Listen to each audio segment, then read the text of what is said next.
Alright, so I was recently on a little bit of a movie hunt, and at a certain store that I like to shop at, they have a 2 for 6 deal. So you can get two Blu-rays or two DVDs for $6, which is $6 Canadian, which is a pretty good deal in my opinion. And I came across this film that I'd never heard of before, which has Juliette Lewis in it and seemed like a independent film, a strongly independent film, which I always love, especially when big name actors like play in these kinds of films because more often than not they usually give a much more heartfelt performance. It's much more of a personal performance. I find with independent films and actors playing in independent films, so it's always interesting to see a different category of cinema and style of cinema. But yeah, I watched this, and unfortunately, I was heavily disappointed in it, and I'm probably going to be ranting a little bit in this review. And I hate giving negative reviews in general, but I also like being honest. So there's very little that I enjoyed about this film. I like the cinematography in some places, especially with the opening. It gives beautiful terroir shots of California and stuff like that. And the acting from most of the people are good, like really good. The lead character, Camila Bell, she plays a girl named Angie, and she's awesome. She has a Brazilian mom in Brazil. She lives in California. She's basically lived in California her whole life, grew up there. So she has no accent or anything, but she speaks fluent English and Portuguese, which is really cool that the actress does as well. And basically, she's a drifter, and she likes to live in a tent and out of her car, and basically go wherever she wants to go. She works as a waitress, so she stays at certain locations at a time. She has a really good friend named Chuck, and Chuck is very sweet and heartwarming, and really, he's a homeless guy. He has like a great beard, and really inspires her to be better and do better, and like gives her inspiration to keep going forward. And throughout the film, we learn that this woman is searching for her dad. She wants to connect with her dad again, who left home when she was really young. And there's a few flashbacks that happen where this violent sexual crime happened to her in a park. She meets a police officer. They kind of get into liking each other, but she's very reserved and kept to herself. She doesn't like to get close to people at all. Juliette Lewis plays the manager or owner of a diner, which she ends up giving this girl Angie a job at. And there's a romance going between her and the police officer. Juliette Lewis's character Jill is cousins with the police officer. His name is David. There we go. His name is David. And then, obviously drama ensues, and there's a twist at the end, which I will save for a little bit, because I'm gonna spoil the movie afterwards, but I'm gonna wait for that, just in case anybody hasn't seen the film yet and are interested in checking it out. I definitely do not recommend it. If you want to check it out on your own, just stop the video right now and go check it out and then come back. But going on to what I didn't like about the film from here on out, and spoilers from here on out. This is a very Hallmark feeling film, with the romance and the drama and the dialogue and the score especially. I really didn't like the score in this film. Very, very corny and cheesy, and sentimental in like a bad taste in your mouth kind of way. I'm really not into the really heavy, heavy, cheesy Hallmark films. It's not a Hallmark film by any means. It's totally independent. There's heart behind it and everything. But it's just not my style. It's not my taste. And that's the least of the things that I didn't like about this movie. I can handle it if it's a well-made film, and I can get over that. I can get over the sap if the film is really well done. But this film is just drenched in sap, okay? And then it's just the friggin' writing and directing decisions made. One big one that I hated is that whole sexual violent crime that happened, the two guys forcing themselves on the woman, they don't play anything with it. She just has flashbacks twice or three times, I think it's two or three times, of this situation happening throughout the film. So you start to get a little bit more and a little bit more information on that thing. And then it's never fucking brought up again. And it has no impact on her. It doesn't, like, she's reclused from relationships, but that's because she has daddy issues, and I guess this situation played a little bit of a part on it. But she has no problem meeting this cop, and she falls for him pretty quick. So he came at the right place at the right time, and he's just kind of a goofus in my opinion. He like pulls on the side of the road, and she's sleeping in her car, and then he goes and knocks on the window to see if she's okay, and then she has car troubles, and then he says that the car has to be towed, and then he immediately asks her for breakfast, so he's not wasting any time, and she goes. So if she's reclusive on new relationships, clearly she's jumping into this one fast, which she trusts her gut, whatever, that's normal, that happens, chemistry, that's how chemistry works, even though I didn't see like the biggest chemistry between these two characters in the world. I've certainly seen worse, but she trusted her instinct, she trusted her gut, and she started trusting this guy really fast, which, okay, that's fine, whatever. But and then we start to see a little bit more of this situation that happened to her, and it's like, it doesn't, you think it's gonna, like, there's gonna be a climax where all of this, either she's gonna,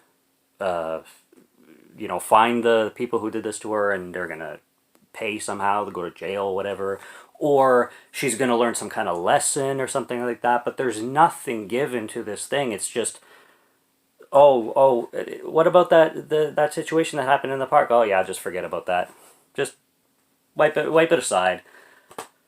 It was just so unclosed. That plot point, that plot thread was just so unclosed that it just pissed me off and brought this down like 1 to 2 stars automatically right there. And then there's the twist, which this is like pretty much the big twist in the film. This Chuck character, who she's best friends with, ends up being the father that left when she was a little girl. And how it's revealed is the strangest thing in the world.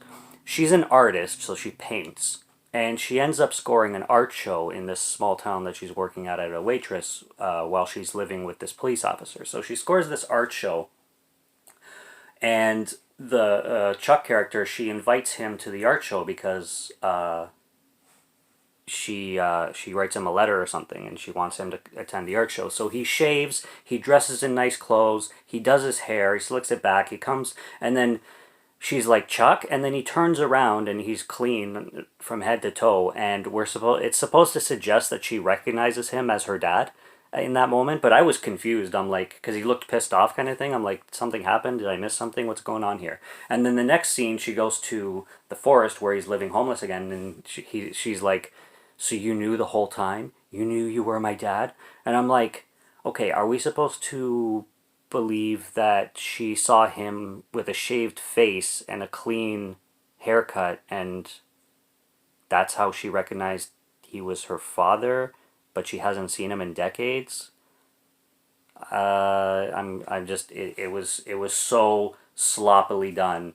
I could not take it seriously. And then you have the ending of the film where she's all romantic with the police officer, who she dumped, by the way, and basically ran off from. She literally, I think it was her finding a wedding ring of his grandmother's, and then she like thought he was moving way too fast, and then she just books it and gets out of there.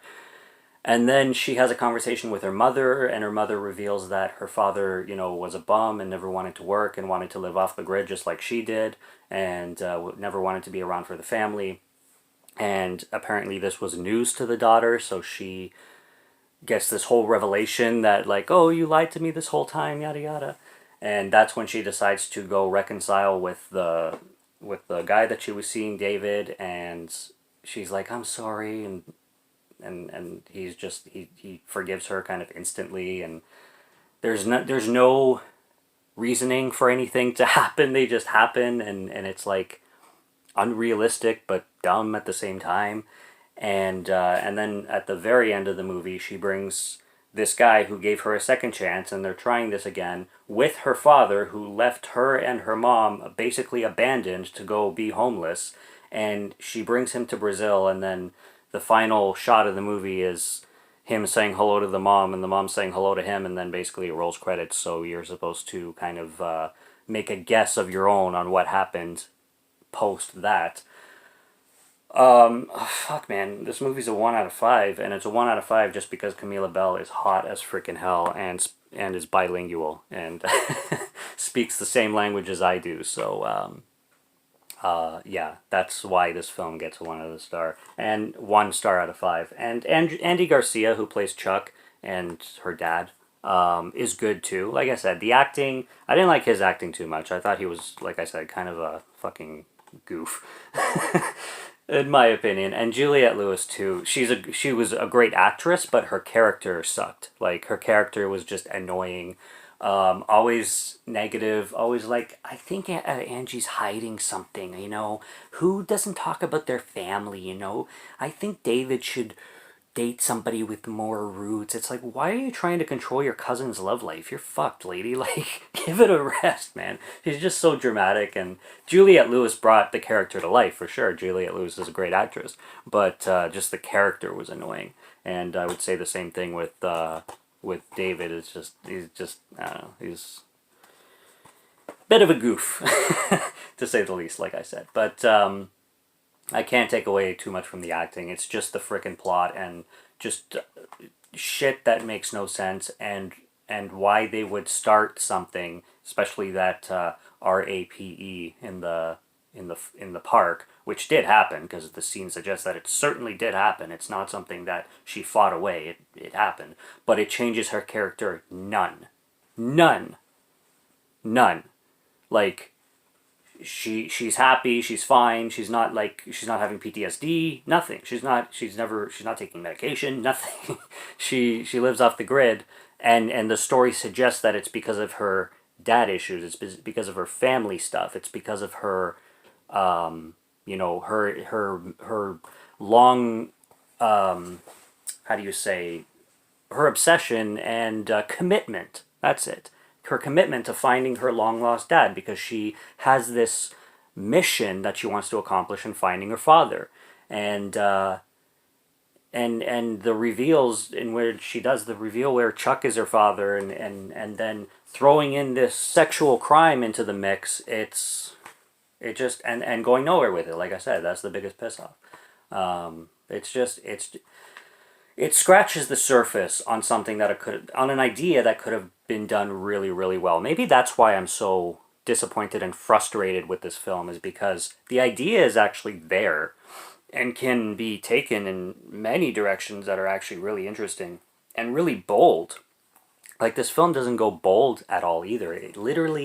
It's such surface level, cutesy Hallmark bullshit that just, kisses the border of what could have been such a dense depth look at a story like this. So that's probably actually why I'm more pissed off at this movie than I regularly would be. I mean, again, I don't enjoy giving negative reviews, and I'm not putting anybody behind this project down. I know the intense work it takes to put a project together.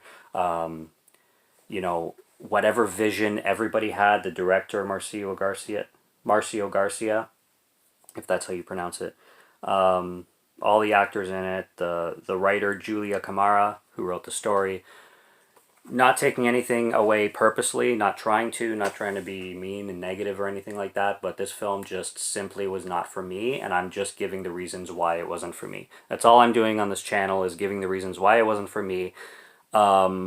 Go watch the movie and judge it for yourself. I mean, I'm not recommending it. I say don't watch it, but like, if you want to watch it anyway, go for it. Sounds intriguing, go for it. Maybe you'll love it. Who knows? I'm just here talking about films because I love films. I bought a bunch of new movies. I put a bunch on a pile that I want to watch for the first time and review, because That's another thing I like to do. Sometimes I review films that I've watched many, many times, and sometimes for a little bit of a breath of fresh air, I like to review films that I've watched for the first time. And usually ones that I've never heard of before, and this one fits that bill perfectly. So I'd never heard of it before. This is the first time watch. These are my thoughts on it, and that's pretty much it. So that's Open Road. Take it as you will, and subscribe to Morgan Film Fan if you like to listen to my voice or if you like my film reviews. I'll be back with more soon. Check out what's on the channel already, and until next time, until next review, have a good one, take care, and cheers.